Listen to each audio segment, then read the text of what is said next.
Welcome to Sense of Style. I'm Stuart. 8 great inexpensive fragrances, and the title says $55 and under, but half of these fragrances, 4 of them, are $30 and under.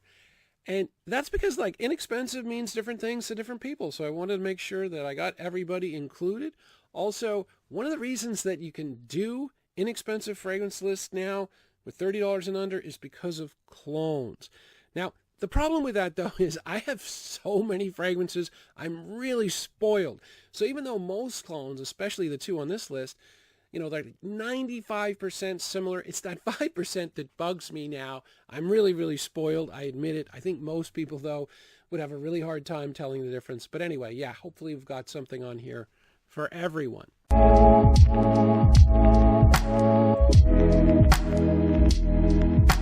Fragrance number 1, it is a clone, and this is Shiaka by Khaldaj. Some people call it Shiaka Silver, and this is a clone of Amouge's Reflection Man, which is currently my favorite fragrance.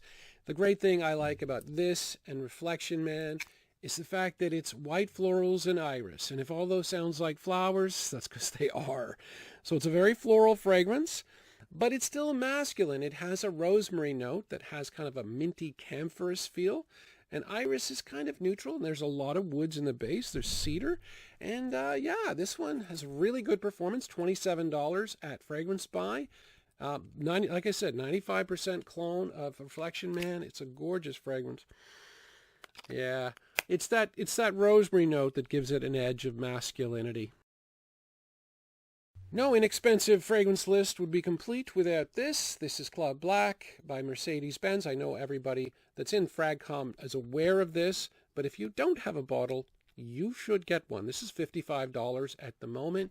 And what I like about this is I have 2 lists that I'm filming right now. One of them is masculine fragrances. I wanted to put this on the list too because when it comes to vanilla, this is a very masculine version of vanilla. So it is vanilla. It's a very smooth vanilla, but it's masculine because it's a bit of a balsamic note. So there's incense and a little bit of benzoin, giving it a bit of bite, and that makes it definitely a little bit more masculine. It's got really good performance.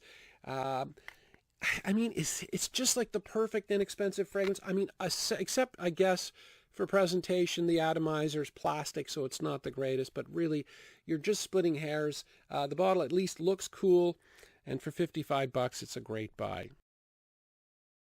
Fragrance number 3 is as much a public service announcement as it is a discussion on fragrances. This is Dark Rebel Rider by Jora Varvatos, and it's a public service announcement because this, at least in North America, is now currently widely available, or at least 2 discounters I saw it at a totally reasonable price, even though it has been discontinued. And I know it's been discontinued because Jora Mihail went bankrupt. So yeah, now when fragrances get discontinued, they don't go away right away. They kind of come and go and come and go. And honestly, for the last year at least, and I know this because I love this, the last year, this has been completely unavailable at a reasonable price. Right now, it's $54 for 125 milliliters. And I would say in 2 years, something like this is going to at least double in price. Eventually, all the extra bottles will go away, and the only place you'll be able to get it is on eBay. But anyway, it's a leather fragrance with a lot of resins. It's also got a kind of a smoky accord to it, so some people get smokiness from it. There is a flaw here, though, and the flaw is performance, which is common for Jora Varvatos. You're going to get about 3.5, 4 hours longevity. So it's strong, smoky, masculine, leathery, and you think it's going to last forever, and then it dissipates fairly quickly. But it's still a really good fragrance, and yeah, could be a good investment. Fragrance number 4, this is Afro Leather by Maison Alhambra. This is a fragrance that I have crapped on repeatedly on my channel. However, and this happens to a lot of fragrances that are clones. Normally, you buy the clone, you spray them on, a little bit of a spray, you let it sit, gets oxygen in the bottle, you let it sit for 3 or 4 weeks, 2 or 4 weeks, whatever, and it get a lot better. The problem with this one, though, I did it, and it didn't. It didn't get deeper and richer. It just kind of stayed the same. However, I've had it for about 5 months now, and I tried it last week, and I was like, whoa, this one finally, it took a long time, but it finally sort of came into its own. That's very common with clones. And so even though I'm not a big fan of this particular scent, I don't think that's the fault of this particular clone. I just don't know if I like the idea of a sour, spicy, sour leather fragrance. I just don't think I'd even like Memo Paris, of which this is cloning. Memo Paris's African leather. I don't think I'd like that. But Ashton from Gen Sense loves it. He says it's a good clone, and after spraying it, in the last couple of weeks, I can see what he's talking about. It's got great performance. The presentation is very good. This is very heavy. So there's a lot to like about this.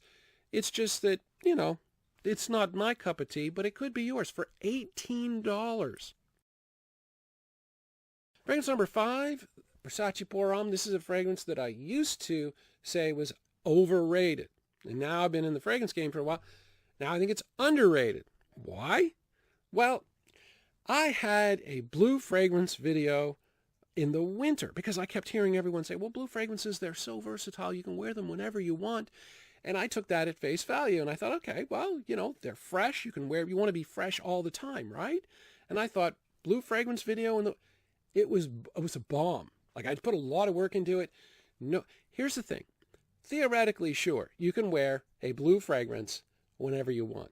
But people prefer to have a little bit of sweetness, a little bit of comfort, especially in the winter when it's cold. And that's what this one provides. Unlike a lot of blue fragrances, this has a fair bit of tonka, a fair bit of sweetness in the base. You don't notice it in the first, half an hour. It's largely citruses and neroli. It's very fresh in the beginning, but after half an hour, that dissipates, the citrus dissipates, and then you get a nice, warm, sweet tonka. Now, it's not overwhelming, but it is noticeable, and that makes this more versatile.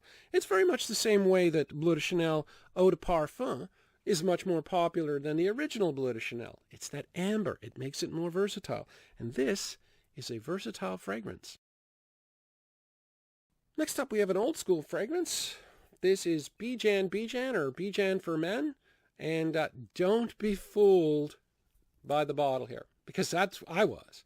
When I saw this bottle, I thought, wow, and I've seen this bottle since I was a kid. This is from 1987, right? So this is really old. And I saw the bottle, and I thought, wow, that looks really feminine. In fact, I thought this was for women at first. Yeah, no. I have a bunch of very masculine old school fragrances. So not just old school, which are already masculine, but old school the fragrances that were masculine for the old school people, something like Pour Louis by Oscar de la Renta, or even the big bad boy Quorum. Now these are like a lot of oak moss and leather, and they're really, really pungent and strong. And so is this. And so it is really, really, it still smells good though. I mean, it still smells good. There's a little bit of honey here, and you can pick it up, but don't get the wrong idea. It is very much of the mid-'80s. So yeah, very old schooly. Surprisingly, really good performance still, and dirt cheap, like $22 for 75 milliliters. This is 75. Presentation's not super fantastic, but it is an interesting looking bottle, and this is something that's still wearable if you're okay with very, very masculine fragrances. Next up, we have something that's really good for today. It's 100 degrees Fahrenheit, 38 Celsius out. This is Hugo Reversed by Hugo Boss.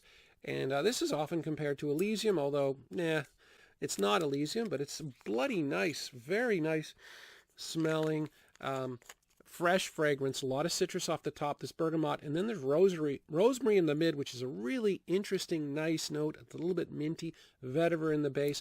Very well-constructed, inexpensive fragrance with good performance. Not great, not terrible, good performance. Very fresh. Look, this is a summer staple. You can get $30 right now for 100 milliliters. This is the kind of fragrance, it's super hot out now.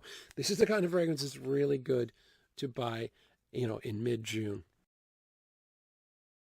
Finally, we've got Salvatore Ferragamo's Uomo. This is a house that's very proud of its Italian heritage, so they made a fragrance that smells like tiramisu, which is a famous Italian dessert.